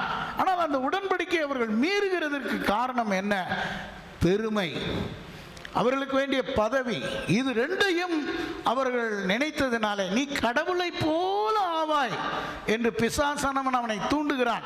பிசாசு எவனை விழுங்கலாமோ என்று வகை தேடுகிறான். ஆகையினாலே அதிலே நாம் விழுந்து போகிறோம். அருமையானவர்களே, எது இருந்தாலும் ஆண்டவர் நமக்கு கொடுக்கிறது நமக்கு ஆசீர்வாதம். ஆண்டவருடைய ஆசீர்வாதத்தை நாம் பெறுவதற்கு ஆயத்தமாக இருக்கிறோமா? அவருக்கு கீழ்ப்படுகிறவர்களாக இருக்கிறோமா? பாவம் செய்வதனாலே உறவு, கடவுளுக்கும் நமக்கும் உள்ள உறவு பிரியக்கூடியதாக இருக்கிறது. நாம் இன்னொரு காரியத்தை நாம் பார்ப்போம் என்று சொன்னால், யூத சமய மக்களிடத்திலே தந்தை கடவுள் என்ற ஒரு உறவு இல்லை. ஆனால் இங்கே இயேசு மத்தேயு 6ஆம் அதிகாரம் 9ஆம் வசனத்திலே கர்த்தருடைய ஜெபத்தை சொல்லும்போது, பரமண்டலங்களில் இருக்கிற எங்கள் பிதாவே, தந்தை மகன் என்ற உறவை அங்கே வெளிப்படுத்துகிறார். தேவன் இந்த இடத்துல நாம் பார்க்கும்போது மண்பாண்டங்களில் உள்ள செல்வம், மண்பாண்டங்களில் உள்ள செல்வத்தை கடவுள் அருளும் ஆசீர்வாதமாக இருக்கிறது. இந்த செல்வம் என்பதே கடவுளுடைய ஆசீர்வாதம். இஸ்ரவேல் மக்கள் களிமண்ணாக தங்களை ஒப்பு கொடுத்து கடவுளிடத்திலே அவர் வணைய வேண்டும் என்ற எண்ணம் அவர்களுக்கு இருந்தது. தீர்க்கர்கள் அதை தான் உரைத்தார்கள், தீர்க்கதரிசிகள். அதை எரேமியா தீர்க்கதரிசியின் புத்தகம் 18ஆம் அதிகாரம் 1 முதல் 8 வசனங்களை நீங்கள் பார்ப்பீர்கள் என்று சொன்னால், அந்த வசனத்திலே குயவன் கையில் உள்ள களிமண்ணாக இருக்கிறது. அந்த களிமண் சரியான முறையில் வரல வேண்டும்னு அதை திருத்தி அமைக்கிறார். அந்த எரேமியா தீர்க்கதரிசி சொல்வதை நீங்கள் வாசித்து பாருங்கள். அதை திருத்தி அமைக்கிறார். நம் ரட்சிப்பின் வாழ்வு, நம்முடைய வாழ்வை நாம் திருத்தி அமைத்து கொள்ளும்போது, ஆண்டவருடைய உறவுக்குள்ளாக நாம் போகும்போது நம்மை ஒப்பு கொடுக்க வேண்டும். நாம் பணிவுள்ளவர்களாக மாற வேண்டும். நான் என்ற எண்ணத்தை விட்டுவிட வேண்டும். நான் என்ன நினைக்கிறேனோ அதான் நடக்கணும், நான் என்ன செய்யணுமோ அதான் செய்யணும் அப்படின்னு நினைக்கிறத விட்டுட்டு, நான் ஆண்டவரோடு பிரியமாக எல்லாரோடும் அன்போடு பழகுவேன், நான் என்னை நேசிக்கிறது போல பிறனையும் நேசிப்பேன். இதுதான் ஆண்டவர், நம்மை நேசிக்கிற ஆண்டவர். அவர் எப்படி தன்னை நேசிக்கிறாரோ தன்னை போல நம்மை நேசிக்கிறார். நம்ம எவ்வளோ பாவம் பண்ணாலும், எவ்வளோ தப்பு பண்ணாலும், எவ்வளோ காரியம் பண்ணாலும் மன்னிக்கிற ஆண்டவராக இருக்கிறார், அன்பு செலுத்துகிறவராக இருக்கிறார், தகப்பனாக இருக்கிறார். தகப்பனும் தாயும் பசிக்குது என்றால் கல்லையும் மண்ணுமையா கொடுப்பாய், நான் உன்னை படைத்த ஆண்டவராகிய நான் உன்னுடைய தேவையை அறிந்திருக்க மாட்டானோ என்று சொல்லும்போது, அப்படிப்பட்ட ஆண்டவரிடத்திலே நான் உண்மையான கிறிஸ்தவ வாழ்க்கை வாழ்கிறேன் என்று சொன்னார், நான் கிறிஸ்துவுக்குள்ளாக அன்போடு இருக்கிறேன் என்று சொன்னால், நான் ஆண்டவருடைய சரீரத்தின் அவயமாக இருக்கிறேன் என்று சொன்னால், தேவனாய் கர்த்தர் நம்மோடு கூட செயல்படுகிறவராக இருப்பார். புதிய ஏற்பாட்டில் பார்த்தீங்கன்னா திருச்சபை என்பது என்னது? ஒரு சரீரம். ஆண்டவர் தலையாக இருக்கிறார், நாம் எல்லாரும் அவயமாக இருக்கிறோம். ஆண்டவர் நம்முடைய ஒவ்வொரு அவயமும் ஒவ்வொரு காரியத்தை செய்கிறது. இந்த அவயங்களை ஒரு அவயம் பார்த்து இன்னொரு அவயத்தை வெட்டிவிட வேண்டும் என்று எண்ணுகிறதோ அல்லது அதை அவமானப்படுத்த வேண்டும் என்று எண்ணினாலும், இந்த அவயம் ஊனமாக மாறப்போகும்போது இந்த முழு சரீரமும் அவமானப்படக்கூடியதாக இருக்கும். இதை திருச்சபை கிறிஸ்தவ சபையிலே, கிறிஸ்தவர்களாகிய நம்மிடத்திலே, நம் குடும்பத்திலே, நம்முடைய குடும்பத்தில் உள்ளவர்களை ஒருவர் அவமானப்பட்டாலும் குடும்பத்தினுக்கே அவமானம் வருகிறது. அப்படி என்னும் போது திருச்சபை என்று வரும்போது அதை நாம் ஏன் சிந்திப்பதில்லை? திருச்சபையை குடும்பமாக நினைக்காதவர்கள் அதை செய்வார்கள். திருச்சபை கடவுளுடைய சரீரம் என்று நினைக்காதவர்கள் அதை செய்வார்கள். திருச்சபைக்குள்ளாக, திருச்சபை ஆவிக்குரிய வளர்ச்சியிலே இருக்கும்போது ஒருவரை ஒருவர் தாங்குகிறவர்களாக இருப்பார்கள், ஒருவருக்கு ஒருவர் அன்பாயிருப்பார்கள். 10 கற்பனையிலே பிரதான கற்பனை அன்புதான்.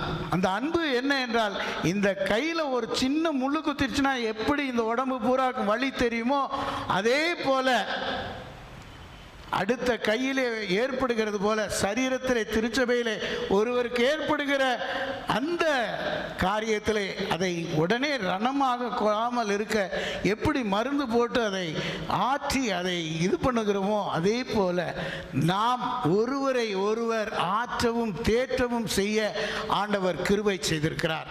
அந்த வாழ்வை கிறிஸ்தவ வாழ்விலே நமக்கு கொடுத்திருக்கிறார். தேவன் கொடுத்த வாழ்வு என்ன என்று சொன்னால், நான் சரீரமாக கிறிஸ்துக்குள்ளாக இருக்கிறேன்.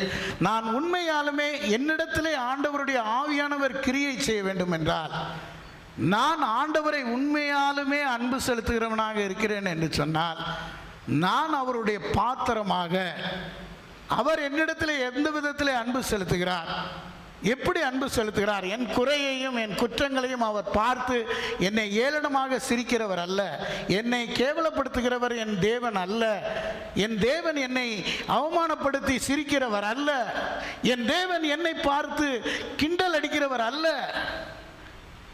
என் தேவன் என் பிள்ளை, ஐயோ என் பிள்ளை, ஐயோ என் பிள்ளையை நான் காக்க வேண்டும் என்று இந்த உயிரை கொடுத்திருக்கிறார். இந்த பாத்திரத்தை இந்நாள் வரை வைத்திருக்கிறார் என்றால் நாம் நல்லவர்கள் என்பதற்காக உயிர் கொடுக்கவில்லை. இப்போவா திருந்த மாட்டானா? வேதத்தில் பிரசங்கில சொல்லும்போது, தப்பு செய்கிறவன் இன்னும் தப்பு செய்யட்டும், ஆசீர்வதிக்கிறவன் இன்னும் ஆசீர்வதிக்கட்டும். கொடுக்கிறார் ஆண்டவர். கொடுக்கிற காரியங்களிலே நாம் புரிந்து கொள்ள வேண்டும். நான் ஆசீர்வாதமாக இந்த இடத்துல இருக்கிறேன், ஆகினாலே எனக்கு கடவுள் என்னோடு இருக்கிறார் என்று எண்ணக்கூடாது. கொடுக்கப்பட்ட காலங்கள், இந்த உலகத்திலே வாழ்வதற்கு கொடுக்கப்பட்ட காலங்கள் குறைவு. அனித்தியமான உலகம், அனித்தியமான வாழ்வு நிரந்தரமானது அல்ல. எல்லாமே நிரந்தரமானது அல்ல. இங்கே ஆயராக இருந்து எத்தனையோ பேர் போய்விட்டார்கள். இங்கே நான் நிரந்தரமான ஆயர் அல்ல. இன்னும் மீறி போனால் இன்னும் 3 வருஷம் தான் இருக்க முடியும். அதற்கு பிறகு வேற ஒரு ஆலயம், அதுக்கப்புறம் ரிட்டையர்மெண்ட், அப்படி தான் போய் ஆகணும். நிரந்தரமானவர்கள் இந்த உலகத்திலே நிரந்தரமானவர் யாருமே இல்லை. கடவுள் கொடுத்த வாழ்விலே நாம் நித்திய வாழ்வை அடையக்கூடியவர்களாக இருக்கிறோமா? அந்த பொக்கிஷத்தை பெறக்கூடியவர்களாக இருக்கிறோமா? இந்த பாத்திரம் அந்த ஆவியின் வல்லமையை பெறக்கூட ஆயத்தமாக இருக்கிறோமா? நம்ம கொடுக்கப்பட்ட வாழ்வு, ஆயுசின் நாட்கள் எதற்காக கொடுக்கப்பட்டிருக்கிறது? என்னை நான் திருத்திக் கொள்ள, என்னை ஆண்டவருக்கு ஒப்பு கொடுக்க இந்த வாழ்வு கொடுத்திருக்கிறார். நீங்கள் மிருகத்துக்கு அந்த வாழ்வு கொடுக்கப்படலை. அது தப்பு செஞ்சால் திருந்தி கொள்றதுக்கோ இல்லை மரம் அந்த வாழ்வை திருத்தி கொள்றதுக்கோ இல்லை. ஆண்டவர் படைத்த படைப்பிலேயே நன்மை தீமை அறிந்து கொள்ளும் ஞானத்தை கொடுத்திருக்கிறார். இது நல்லது, இது கெட்டது, இது அன்புள்ளது என்று அறிந்து கொள்ள உணர்வை கொடுத்திருக்கிறார். அந்த உணர்வின்படி வாழக்கூடியவர்களாக அத்தனை பேர் இருக்காங்க. எத்தனையோ கஷ்டப்படுற மக்கள் எத்தனையோ பேர் இருக்கிறாங்க. அவர்களை உணர்ந்திருக்கிறோமா? நம்ம ஆண்டவர் ஆசீர்வதிச்சிருக்கிறார்.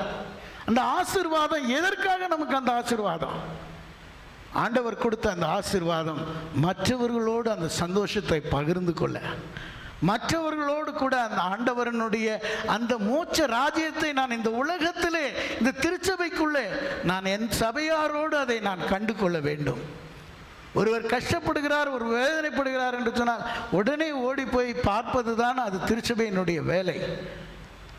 அநேகர் ஐயர் இங்கே தான் உட்கார்ந்துருந்தாரு, எங்கே போனார், எங்கேயா அந்த ஆளுக்கு என்னையா வேலை அப்படின்னு நினைக்கிறீங்க. கம்யூனியன் கொடுக்க போயிருந்தேன், ஒரு இடத்துல வேலை லேட் ஆகிடுச்சு, கேட்குறாங்க இங்கே கேள்வி நின்றுட்டு, இந்த ஆள் எங்கேயா போனான் அப்படின்னு. What about you? ஒரு ரொம்ப அவசரமாக ஒரு வீட்டில் குடும்பத்தில் ஒரு பிரச்சனையோடு ஐயரை கூப்பிட மாட்டாங்களா? அவருக்கு அந்த வேலை இல்லையா? நீங்கள் மட்டும்தான் வேலை செய்கிறீங்களா? எனக்கு ஆவிக்குரிய வேலை இருக்கிறது ஐயா, எத்தனையோ வேலை இருக்கிறது. ஆனால் அதையெல்லாம் எல்லாருக்கும் வேலை இருக்குது. யாரும் வேலை இல்லாமல் இல்லை. உலகத்தில் வேலை இல்லாத மனிதன் யாருமே இல்லை. எல்லாருக்கும் வேலை இருக்குது. நான் மட்டும்தான் வேலை செய்கிறேன், என்னது மட்டும்தான் சொல்லி யோசிக்கக்கூடாது. ஒருவரை ஒருவர் தாங்குங்கள், ஒருவரை ஒருவர் பகிர்ந்து கொள்ளுங்கள். உலகத்தில் வாழ்கிறது ரொம்ப நாள் இல்லை, நம்ம வாழ போகிறது கொஞ்ச நாள். இந்த கொஞ்ச நாளும் அமைதியாக சமாதானமாக சந்தோஷமாக வாழ்ந்துட்டு போவோமே, அந்த மோட்சத்தை இங்கே காண்போமே. ஏன் அதுக்குள்ள அடிச்சல், திருத்தல், தேவையில்லாத மன வருத்தம், அவமானங்கள், கவலைப்பட வைக்கிறது, அவனுடைய ஆசீர்வாதத்தை அவன் பெற முடியாமல் தடுக்கிறது, அவனுக்கு விரோதமாக பேசுறது, இதெல்லாம் ஆண்டவர் விரும்புவார்னு நினைக்கிறோமா? Right, you are doing well. உனக்கு கொடுக்கப்பட்ட ஆசீர்வாதத்தை நீ எப்படி பகிர்ந்து கொள்கிறாய்? இதன் மூலமாக யாருக்கு லாபம் இருக்கிறது? ஒருத்தரை மனவேதனைப்படுத்தினா என்ன ஆகும் தெரியுமா? அந்த பாத்திரத்தில் ஆவியானவரை நம்ம வேதனைப்படுத்துகிறோம், அந்த ஆவியை வேதனைப்படுத்துகிறோம். அந்த ஆவி வேதனைப்படும் போது என்ன ஆகும் தெரியுமா? மனவேதனையோட சாப்பிட முடியாமல் படுத்த படுக்கை ஆவான். படுத்த படுக்கை ஆனோன்னா அவன் அடுத்தது என்ன தெரியுமா?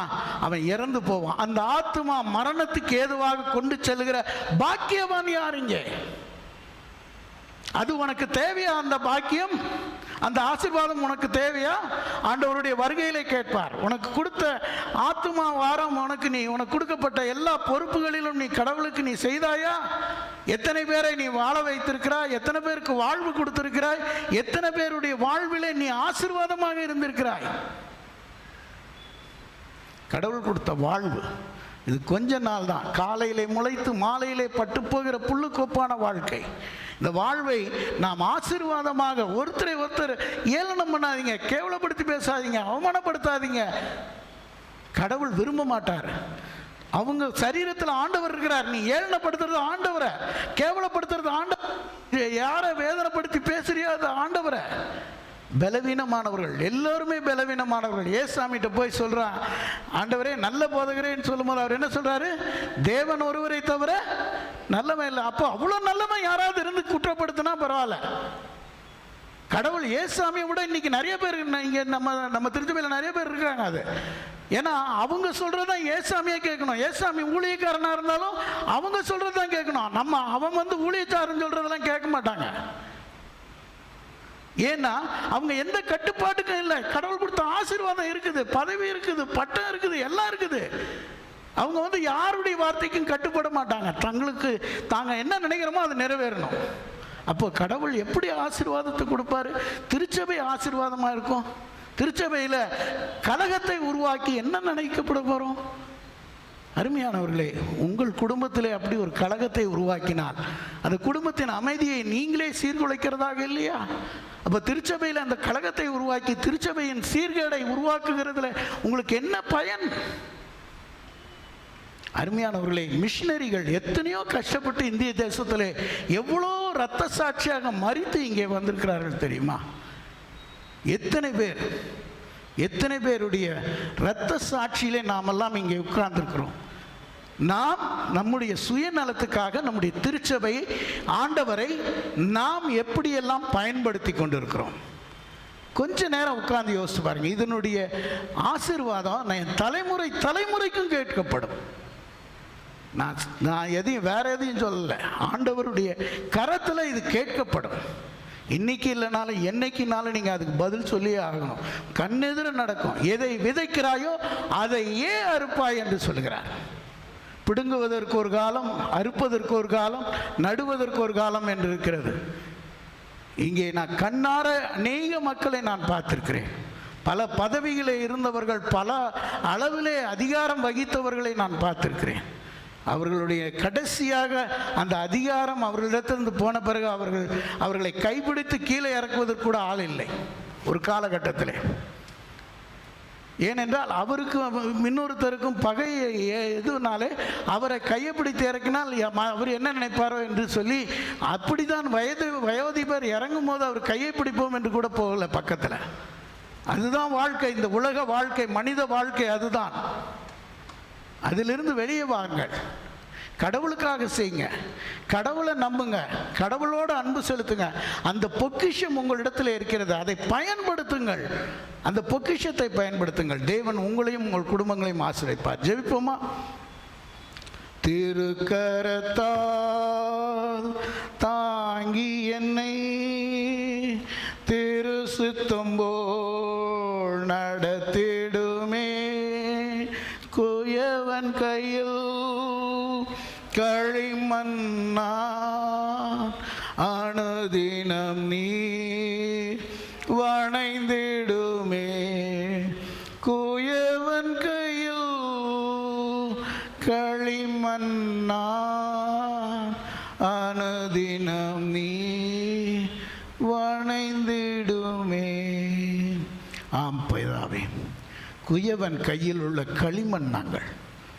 எங்களுக்கென்று ஒரு பெருமை இல்லை, எங்களுக்கென்று ஒரு பெரிய இது இல்லை. தேவனுடைய நாமமே அல்லாமல் வேறொரு நாமமும் மகிமைப்படக்கூடாது என்று சொல்லியிருக்கிறேன். எங்களுடைய பெயர்கள் நாமமும் மகிமை உள்ளதாக மாற்றுவதற்காக நாங்கள் அநேக பிரயாசப்படுகிறோம். ஆனால் தேவனாய் கர்த்தர் மகிமைப்படுவதற்கு இடம் கொடுப்பதே இல்லை. அது எல்லாம் மன்னித்தருளும் ஐயா. நாங்கள் புரிந்து உம்முடைய நாமம் மகிமைப்படுவதன் மூலம் எங்கள் வாழ்விலே, எங்கள் குடும்பத்திலே, எங்கள் திருச்சபையிலே அந்த மகிமை விளங்க நிற்கிறவ செய்யும். எங்களுடைய திருச்சபை மட்டுமல்ல, எங்களை சுற்றி அநேக மக்கள் வாழ்ந்து கொண்டிருக்கிறார்கள் ஐயா. அந்த ஆலயத்துக்குள்ளே போனால் ஜெபித்தால் எங்களுக்கு அற்புதம் நடக்கிறது என்று சொல்கிற அநேக மக்கள் இங்கே வந்து அற்புதத்தை கண்டு செல்கிறார்கள். அந்த அற்புதத்தை திருச்சபை மக்களாகிய நாங்கள் பெறுவதற்கு இந்த ஆலயத்திலே நாங்கள் எங்களை ஒப்பு கொடுக்கிறோம். அந்த பொக்கிஷத்தினுடைய ஆசீர்வாதத்தை பெற எங்களை ஒப்பு கொடுக்கிறோம். எங்களை ஆசீர்வதியும் வழி நடத்தும். இயேசுவின் மூலம் வேண்டிக் கொள்கிறோம் பிதாவே, ஆமென்.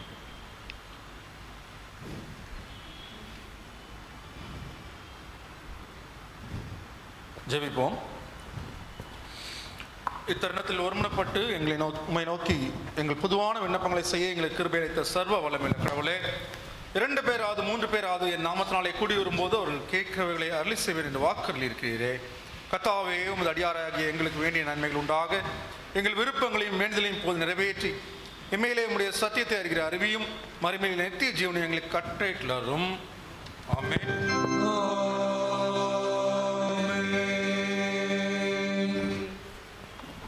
நம்முடைய கர்த்தராகிய இயேசு கிறிஸ்துவின் கிருபையும் பிதாவாகிய தேவனுடைய அன்பும் பரிசுத்த ஐக்கியம் நம் அனைவரோடும் கூட இப்பொழுதும் எப்பொழுதும் நிலைத்திருக்க கடவது.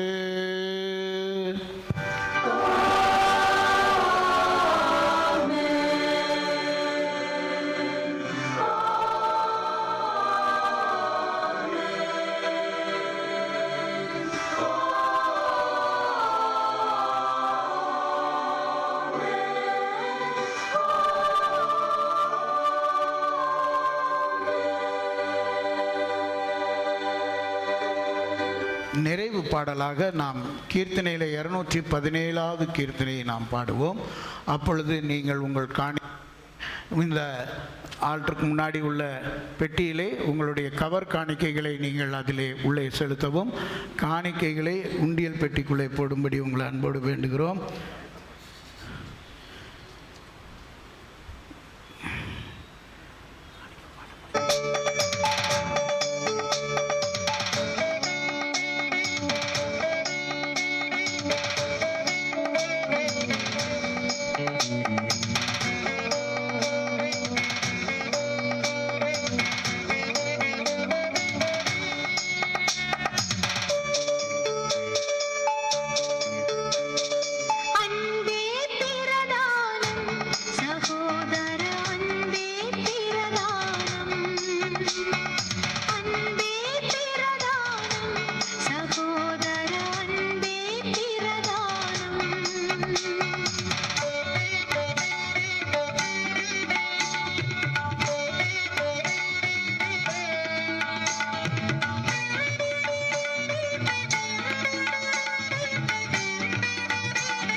அன்புள்ள இயேசு சுவாமி, அருமையான இந்த நாளிலே, இந்த நிலையிலே இந்த காணிக்கைகளை நாங்கள் உம்முடைய சமூகத்தில் படைக்கிறோம். இந்த காணிக்கை உம்முடைய சமூகத்துக்கு பிரீதியாக இருக்கவும், இந்த காணிக்கை உம்முடைய திருச்சபை பணியிலே பயன்படும்போது அதன் பலனை கொடுத்த கரங்கள் பெறக்கூடியதாக இருக்கும். கிருபை செய்யும். எல்லாவற்றையும் என்ன வேண்டுதலோடு என்ன தேவைகளோடு பலிகளை செலுத்தினார்களோ அந்த பலிகள் உம்முடைய சமூகத்துக்கு பிரீதியாக இருக்க கிருபை செய்யும். இயேசுவின் மூலம் வேண்டிக் கொள்கிறோம் பிதாவே. கர்த்தர் உங்களோடு இருப்பாராக. சமாதானத்தோடு போகக்கடவோம்.